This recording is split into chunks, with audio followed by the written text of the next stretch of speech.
जब कानमे सुडोकू अपने दोस्त हमादा से ऐप डार्विन्स गेम के लिए इनविटेशन प्राप्त करता है तो वह तुरंत गेम को खेलने के लिए उत्सुक हो जाता है। यद्यपि उसका फ्रेंड क्योड़ा उसे ऐप नहीं खोलने के लिए दृढ़ता से चेतावनी देता है, लेकिन वह निमंत्रण स्वीकार करके खेलना शुरू कर देता है। अचानक एक सांप उसकी स्क्रीन से बाहर निकलकर उसकी गर्दन को काट लेता है। कानमे अपने स्कूल के अस्पताल के कमरे में उलझन में उठता है, लेकिन वह सांप को हेल्यूसिनेशन के रूप में खारिज कर देता है और सदमे से उबरने के लिए घर जाना चाहता है। क्योड़ा ने उसे फिर से चेतावनी दी कि गेम ऐप को न खेले, लेकिन कानमे अपने घर जाने पर अपनी जिज्ञासा को रोक नहीं पाता है। वह एक बार फिर गेम खोलता है और बांदाकुन से एक फाइट एक्सेप्ट करता है। पांडा की पोशाक में एक आक्रामक आदमी जो मेट्रो में उसके बगल में अचानक से दिखाई देता है। बांदाकुन ने हैरान कानमे पर हमला किया, लेकिन कानमे उसे रोकने और बाहर भागने में कामयाब रहा। पांडा कानमे का पीछा करता है और यहाँ तक कि एक पुलिसकर्मी भी हिंसक पांडा को रोक नहीं पाता है। कानमे को पांडा के हाथों अपनी मृत्यु साफ दिखाई पड़ती है, पर क्योड़ा बीच में आकर कानमे को पांडा से बचा लेता है। हालांकि ऐसा करने में बांदाकुन क्योड़ा को गंभीर रूप से घायल कर देता है। क्योड़ा की चोट के बावजूद वह और कानमे वहां से बचने और एक कार पार्क में छिपने में कामयाब रहे। कानमे को अब आखिरकार पता चलता है कि यह कोई आम मोबाइल गेम नहीं है, यह एक रियल लाइफ गेम है जिसमें बचने का कोई तरीका नहीं और दाव जीवन या मृत्यु है। क्योड़ा उसे समझाता है कि बांदाकुनिस इतना मजबूत प्रतिद्वंद्वी क्यों है। वह अपने सिगिल के माध्यम से खुद को अदृश्य बना सकता है, एक क्षमता जो प्रत्येक खिलाड़ी को सांप के काटने के माध्यम से दी जाती है और फिर सब इसमें प्राकृतिक तरीके से महारत हासिल करने में सक्षम होते हैं। कानमे और क्योड़ा को जल्द ही पता चलता है कि बांदाकुन से छिपने का कोई मतलब नहीं है, क्योंकि उनके प्रतिद्वंद्वी ऐप के माध्यम से कानमे के स्थान को ट्रैक कर सकते हैं। वे निष्कर्ष निकालते हैं कि पांडा को उससे दूर करने के लिए कानमे को घायल क्योड़ा वहीं छोड़ना होगा। कानमे दूर जाकर बांदाकुन से क्लोज कॉम्बैट में लड़ाई लड़ता है, लेकिन आखिरकार कानमे उसके खिलाफ कमजोर ही दिखाई पड़ता है। हालांकि लड़ाई अचानक समाप्त हो जाती है जब कानमे के अदृश्य प्रतिद्वंद्वी को अचानक एक कार से टक्कर लग जाती है, जिससे लड़ाई कानमे के पक्ष में समाप्त हो जाती है। अब बांदाकुन का बेजान शरीर टुकड़ों में टेलीपोर्ट हो रहा है, जो जमीन पर केवल एक पिक्सेल वाली रूपरेखा छोड़ता है। कानमे इन पिक्सेल रूपरेखाओं से परिचित हैं। वे हाल ही में पूरे शहर में दिखाई दे रहे हैं और लोग उन्हें आधुनिक स्ट्रीट आर्ट के रूप में देखते हैं। लेकिन अब कानमे सच्चाई जानता है, वे उन लोगों के अवशेष हैं जो डार्विन्स गेम को हार गए थे। अपनी लड़ाई के बाद कानमे अपने दोस्त क्योड़ा के पास वापस भागता है, लेकिन उसे जो कुछ भी मिलता है वह सिर्फ एक और पिक्सेल रूपरेखा है। उच्च रैंकिंग वाले खिलाड़ी शुका कारिनो को बांदाकुन पर कानमे की जीत के बारे में पता चलता है और वह हाई रैंक प्लेयर पर युवा की जीत से आश्चर्यचकित है। वह कानमे से मिलना चाहती है और उसे एक गोदाम में आमंत्रित करती है, लेकिन शुका को यकीन नहीं है कि वह कानमे पर भरोसा कर सकती है, इसलिए उसे अपने सिगिल को दिखाने के लिए कहती है। हालांकि कानमे उसे जवाब नहीं दे सकता है, जो शुका के संदेह को बढ़ा देता है और वह कानमे को लड़ाई के लिए चुनौती देती है। कानमे एक फ्लैश लाइट से शुका को अस्थायी रूप से अंधा करके उसके हमले को रोकने में सक्षम होता है, लेकिन शुका के अंधे हमले भी बेहद शक्तिशाली हैं और कानमे शुका के सिगिल की पहचान करता है। वह सांप जैसी गति में बड़ी जंजीरों को नियंत्रित कर सकती है और तेज धार के साथ अपने दुश्मनों को मार सकती है, जबकि कानमे जंजीरों से बचने की कोशिश करता है और वह अपने अंदर एक आवाज सुनता है जो अंत में उसे अपने सिगिल का पता लगाने में हेल्प करती है। वह किसी भी हथियार को क्रिएट करने में सक्षम है जिसे उसने पहले छुआ हो। एक बंदूक जो पहले उसके घर पर थी अब अचानक उसके हाथ में दिखाई देती है और वह शुका को इसके साथ नियंत्रण में करने में सक्षम होता है। शुका को अपनी हार स्वीकार करने के अलावा और कोई विकल्प नहीं दिखता है। कानमे राहत की सांस लेता है और बेहोश हो जाता है। अगली सुबह कानमे शुका के बिस्तर में उठता है। शुका उसे अपने साथ एक प्लान बनाने के लिए कहती है, क्योंकि डार्विन गेम में कई खिलाड़ियों द्वारा जॉइंट फोर्सेज में शामिल होकर एक साथ लड़ना, एक दूसरे की रक्षा करना और एक साथ अंक एकत्र करना एक लोकप्रिय रणनीति है। कानमे सहमत होता है, लेकिन उन्हें पता चलता है कि उन्हें पहले क्लास B2 से ऊपर उठना होगा। इसके तुरंत बाद कानमे के लिए लेवल बढ़ाने का एक आदर्श अवसर मिलता है। उन्हें खेल में शानदार निमंत्रण मिलता है। कुछ चयनित खिलाड़ियों को शिबुया में एक ट्रेजर हंट में भाग लेने की अनुमति होती है। कानमे और शुका गेम की शुरुआत से पहले शिबुया के बारे में जानकारी इकट्ठा करने को बुद्धिमानी मानते हैं। अपने दौरे के दौरान शुका डार्विन गेम के बारे में कानमे को इम्पोर्टेंट इन्फॉर्मेशन बताती हैं। वे इसके अस्तित्व को गुप्त रखने के लिए सार्वजनिक रूप से इसे डी गेम कहते हैं। इसके अलावा जब कानमे ATM में अपने बैंक बैलेंस की जांच करता है तो वह अभिभूत और हैरान हो जाता है। उसने जो पॉइंट्स एकत्र किए हैं वे न केवल खेल में एक स्कोर हैं, बल्कि वास्तविक धन के रूप में सीधे उनके बैंक अकाउंट में ट्रांसफर किए जाते हैं। शिबुया शॉपिंग सेंटर में कानमे का मोबाइल अचानक इनुकाई द्वारा छीन लिया जाता है, जो उसे एक सुनसान गली में लाने और उसे लड़ाई के लिए चुनौती देने में सक्षम होता है। इनुकाई द एनालिस्ट नाम से जाने वाली प्लेयर रीन काशीवादी से प्राप्त जानकारी के माध्यम से कानमे को ट्रैक करने में सक्षम था। रीन दिलचस्प डेटा और जानकारी एकत्र करके उसे बेचकर गेम में सरवाइव करती है। चूंकि यह बात पहले ही फैल चुकी थी कि न्यू किलर यानी बांदाकुन और इनविंसिबल क्वीन यानी शुका दोनों को न्यूक्लियर कानमे ने हराया दिया, इसलिए कानमे इनुकाई के लिए एक इंटरेस्टिंग टारगेट बन गया। लेकिन कान्मे पर इनुकाई का हमला केवल एक छोटी लड़ाई के रूप में सामने आती है, जब शुका उसकी सहायता के लिए आ जाती है, जिससे इनुकाई को सरेंडर करने के लिए मजबूर होना पड़ता है। अचानक ट्रेजर हंट शुरू होता है और खिलाड़ियों को अलग अलग जगह पर ट्रांसफर कर दिया जाता है।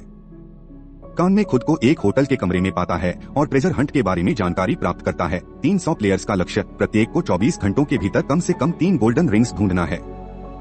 हालांकि एक पेंच है कि केवल 300 रिंग्स ही मौजूद हैं। अपने फोन पर डायमेंशनल कैमरे का उपयोग करते हुए कान्मे को तुरंत अपने बिस्तर के नीचे अपनी पहली अंगूठी मिलती है, लेकिन वह इसे लंबे समय तक रखने में सक्षम नहीं है, क्योंकि उसके होटल के कमरे के बाहर एक खिलाड़ी द्वारा मशीन गन से हमला किया जाता है। वह अपनी अंगूठी प्रतिद्वंद्वी को सौंप देता है। वह कान्मे के जीवन को बख्श देता है और लिफ्ट के माध्यम से चला जाता है। कान्मे होटल छोड़ने और शुका को खोजने के लिए उत्सुक है, लेकिन यह असंभव साबित होता है क्योंकि सभी सीढ़ियों फैलने वाले झाड़ फैले हुए हैं। अब कान्मे को इमारत से बाहर निकलने के लिए एलिवेटर ही एकमात्र तरीके के रूप में दिखता है, लेकिन द एनालिस्ट रीन अंतिम क्षण में दिखाई देती है और उसे एलिवेटर में कदम रखने से रोक देती है। जैसे ही लिफ्ट के दरवाजे खुलते हैं, कान्मे रीन की चेतावनी का कारण समझ जाता है। मशीन गन के साथ उसका पिछला हमलावर एक विशाल पौधे के चंगुल में जमीन पर बेजान पड़ा हुआ है। रीन तुरंत शक्तिशाली खिलाड़ी फ्लोरिस्ट के काम को पहचानती है, जिसने पूरे होटल को पौधों में फंसा दिया है। जैसे ही कान्मे और रीन होटल से बाहर निकलने का रास्ता खोजते हैं, उनके मन में एक डरावना विचार आता है कि लिफ्ट में हमलावर का शरीर वहां क्यों था और पिक्सेल रूपरेखा में क्यों नहीं बदला गया था। जैसे ही दोनों इस परिस्थिति के निहितार्थ को महसूस करते हैं, उन्हें अपने सवाल का जवाब मिलता है। ज़ॉम्बी जैसे खिलाड़ियों की भीड़ उन पर हमला करती है। ऐसा लगता है कि इन खिलाड़ियों को पौधों द्वारा नहीं मारा गया था, बल्कि जहर दिया गया था और अब प्लेयर्स फ्लोरिस्ट के नियंत्रण में हैं। रीन मुश्किल स्थिति का विश्लेषण करती है जिसमें वह दोनों फंसे हैं। लैपलेस नामक अपने सिगिल की मदद से वह ब्रह्मांड की सभी जानकारी का विश्लेषण करने में सक्षम है। अपनी आंखों के सामने अतीत और भविष्य को स्पष्ट रूप से देखती है। वह निष्कर्ष निकालती है कि फ्लोरिस्ट सर्वेलेंस रूम में होना चाहिए और वह कैमरों के माध्यम से उन्हें देख रहा होगा, क्योंकि वह अपने दिमाग नियंत्रित सैनिकों को उन पर छोड़ रहा है। इसलिए कान्मे और रीन ने निगरानी कैमरों को नष्ट कर दिया और एक योजना बनाने के लिए होटल के कमरे में छिप गए। इमारत के अंदर पौधों से बचने के लिए कान्मे टॉवर में एक पाइप की मदद से शीशा को तोड़ के भूतल पर फ्लोरिस्ट से मिलता है, जो कान्मे से लड़ने के लिए तैयार है और एक शक्तिशाली पौधे प्राणी में बदल जाता है। कान्मे फ्लोरिस्ट को हराने के लिए अपनी शक्ति में सब कुछ इस्तेमाल करने की कोशिश करता है। वह उसे अपनी मशीन गन से गोली मारता है, उस पर ग्रेनेड फेंकता है और उसे स्टन ग्रेनेड से अंधा कर देता है। लेकिन फ्लोरिस्ट बहुत मजबूत प्रतीत होते हैं। दोनों के बीच लड़ाई आखिरकार होटल चैपल में खत्म होती है, जब कान्मे थका हुआ है, लेकिन उसकी आंतरिक आवाज उससे फिर से बात करती है और वह अचानक खुद को लोहार की कार्यशाला में पाता है।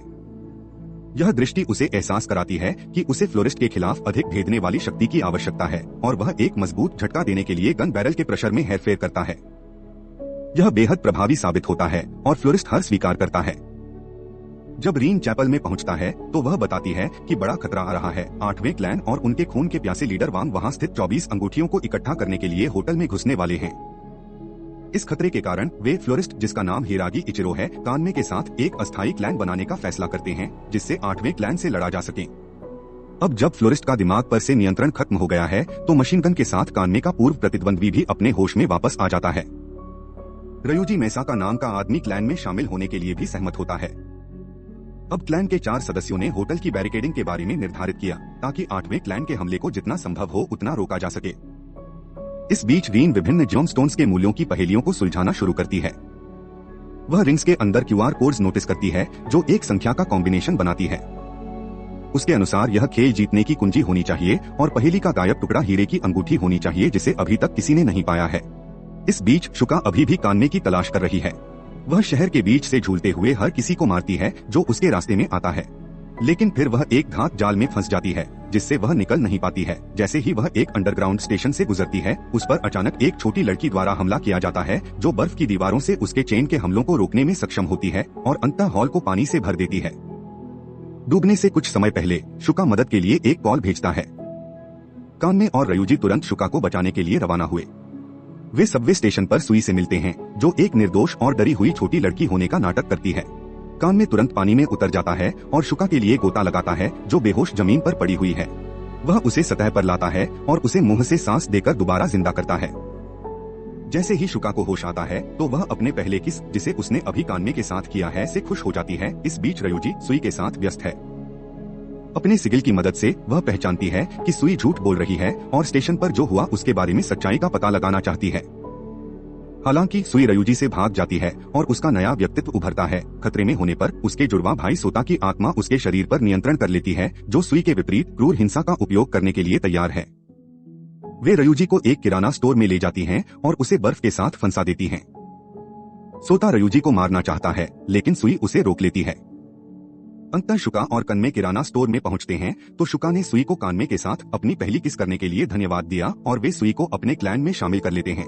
कुछ ही समय बाद 8वां क्लैन होटल को घेर लेता है। वांग ने क्लैन के अन्य सदस्यों को भी बुलाया है जो ट्रेजर हंट में भाग नहीं ले रहे हैं। वह क्लैन बैरिकेड को तोड़ते हुए आगे बढ़ता है और क्रूर बल के साथ होटल में प्रवेश करता है। शक्तिशाली खिलाड़ी कात्सुरा और सिग हिरागी यानी फ्लोरिस्ट से लड़ते हैं, लेकिन फ्लोरिस्ट लड़ाई में शक्तिशाली ही दिखाई देता है। लेकिन अचानक कीची प्रकट होता है और हिरागी को घातक रूप से घायल कर देता है। अपनी आखिरी ताकत के साथ हिरागिक अपने सिगिल पौधों द्वारा अपने दिल की धड़कन को बनाए रखता है और शक्तिशाली पौधे से पूरे भवन को भेद देते हैं और यह इमारत ढहने का कारण बनते हैं। इस बीच रीन ने रिंग्स में संख्यात्मक कोड के बारे में पहेली को हल कर लिया है। हीरे की अंगूठी पर हाथ लगने और पत्थरों को उनकी कठोरता के अनुसार क्रमबद्ध करने के बाद वह शिबुया ट्रेन स्टेशन तक ले जाने वाले निर्देशांक को पहचानती है। वह खजाने की तलाश के लिए वहां से निकलती है, लेकिन जल्दी से महसूस करती है कि वह पहली नहीं है। ऐसा लगता है कि वांग ने कोड को क्रैक कर लिया है और 8वां क्लैन पहले से ही स्टेशन पर है। वांग अपने सिगिल का उपयोग टेलीपोर्ट करने के लिए इस तरह से करता है कि रीन की शक्ति अनुमान नहीं लगा सकती है और वह रीन को पकड़ने में कामयाब होते हैं। उसकी बाह पर एक क्रूर पकड़ के माध्यम से वह उससे खजाने के बारे में जानकारी निकालने की कोशिश करता है, पर रीन कहानी सुनाकर समय निकलने की कोशिश करती है और निश्चित रूप से उसका क्लैन आखिरकार दिखाई देता है और रीन को वांग के चंगुल से मुक्त कर लेते हैं। रयुजी, शुका और सुई 8वें क्लैन के साथ बहादुरी से लड़ते हैं, जबकि कान्मे घायल रीन को एक सुरक्षित स्थान पर ले जाते हैं, जहां उसे खेल को समाप्त करने के लिए अंतिम कोड का पता लगाने का काम सौंपा जाता है। रीन अपने गहरे अंतरात्म की यात्रा के बाद रीन को समाधान मिल जाता है। कोड चार्ल्स डार्विन की किताब on the origin of species की प्रकाशन तिथि को दर्शाता है। जब कान्मे अपने दोस्तों को 8वीं क्लैन से लड़ने में मदद करने के लिए लौटता है तो वांग पहले ही रयुजी की बाह काट चुका होता है और अब उसे मारने वाला है, लेकिन कान्मे उसे एक झटके के साथ रोकने में सक्षम है। वह पहेली को हल करने का दावा करता है और खजाने की चाबी दिखाता है।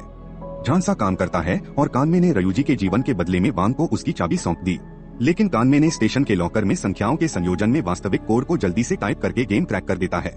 यह ट्रेजर हंट को अचानक से समाप्त कर देता है और खिलाड़ियों को स्थानांतरित कर देता है।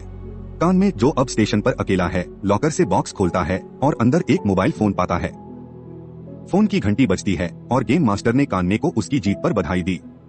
वह उसे समझाता है कि उसके द्वारा जीते गए बेशुमार अंकों के अलावा वह अब एक बहुत ही विशेष पुरस्कार का भी हकदार है, अर्थात कान्मे एक इन गेम विशेषाधिकार चुन सकता है। कुछ समय बाद सब दोस्त डैंजो बॉक्सिंग क्लब में हैं। वहाँ रयुजी को केडे द्वारा ठीक किया गया और कान्मे को कोच द्वारा प्रशिक्षित किया गया। मास्टर डांजो ने कान्मे के क्लैन के साथ जुड़ने की इच्छा व्यक्त की, जिन्होंने खुद को सनसेट रेवन नाम दिया है। लेकिन सबसे पहले कान्मे को खुद को योग्य साबित करने और लड़ाई में डांजो को हराने की आवश्यकता है। यह डांजो और कान्मे के बीच एक कठिन लड़ाई है, जिसमें इनुकाई रेफरी के रूप में और रीन और रयुजी स्टैंड में हैं। लेकिन अंततः डांजो ने कान्मे को पर्याप्त योग्य माना और उसे और सनसेट रेवेंस को क्लैनमेट के रूप में स्वीकार किया। अचानक एक रहस्यमय नकाबपोश महिला दिखाई देती है जो कान्मे का अपहरण कर लेती है। महिला डी गेम की पहली खिलाड़ी लियू जुएलन है, जो हत्यारों की एक लंबी पीढ़ी से उपजी है। उसने कान्मे की योग्यता को पहचान लिया है और अब उसे कान्मे के साथ बच्चे पैदा करने और अगली पीढ़ी में अपने स्किल्स को आगे बढ़ाने के लिए उसे आदर्श साथी मानती है। शुका कान्मे के अपहरण से नाराज है। वह रीन, रयुजी और सुई के साथ मिलकर जुएलन की कार का पीछा करती है और अपनी कार की छत से जुएलन पर हमला शुरू करती है। कार की छतों पर लड़ाई शुरू होती है, लेकिन शुका के हमले व्यर्थ लगते हैं जब तक कि कान्मे हस्तक्षेप नहीं करता। वह एक बोतल फेंकता है। शुका अपनी जंजीरों का उपयोग बोतल को जुएलन की कार के टायरों पर निर्देशित करती है और सुई लिक्विड को फ्रीज कर देता है।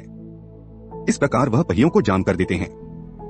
जुएलन हार स्वीकार करता है और सनसेट रेवेन के क्लैन में शामिल होने की इच्छा व्यक्त करता है। क्लैन के सदस्यों के बहुत विरोध के बावजूद कान्मे सहमत होता है। इस बीच 8वां क्लैन पहले से ही अपने नए बदला लेने की साजिश रच रहा है। वे कान्मे के स्कूल के साथी शिनोजुका को बंदी बनाते हैं और उसे यातना देते हैं ताकि कान्मे को एक पुराने गोदाम में बुलाया जा सके। अब कान्मे गुस्से में है और तुरंत अपने दोस्त को छुड़ाने के लिए निकल पड़ता है, जिसे सनसेट रेवेंस और इनुकाई द्वारा समर्थित किया जाता है। गोदामों में क्लैन के आने से पहले एक बड़ी पुलिस फोर्स पहले से ही वहाँ है, लेकिन 8वें क्लैन ने बिना किसी प्रयास के पूरे टास्क फोर्स को मार दिया। जब सनसेट रेवेंस आते हैं तो वे तुरंत 8वीं क्लैन से लड़ने के लिए तैयार हो जाते हैं। सुई और रीन हमलावरों के खिलाफ लड़ाई में शामिल होते हैं और इनुकाई मार्शल आर्टिस्ट कीची से लड़ता है। हालांकि जब कानमे को पता चलता है कि उसके दोस्त शिनोजुका को मार दिया गया है तो उसमें कुछ बदल जाता है। अब उनके 3 दोस्तों हमादा, क्योडा और शिनोजुका को इस खेल में मार दिया गया है। अनावश्यक रूप से किसी को चोट न पहुंचाने के अपने स्वयं के सर्वोच्च सिद्धांतों को तोड़ते हुए वह फैसला करता है कि 8वें क्लैन को मारने के अलावा कोई अन्य विकल्प नहीं है। कानमे आक्रामक रूप से लड़ता है, जो कोई भी उसके रास्ते में आता है उसे गोली मार देता है। इस बीच शुका अकेले वांग का सामना करता है। उसने पूरे गोदाम में पतले तारों को फैला दिया है, जिसे वह अपने सिगिल का उपयोग करके सूक्ष्म कंपन के साथ नियंत्रित कर सकती है।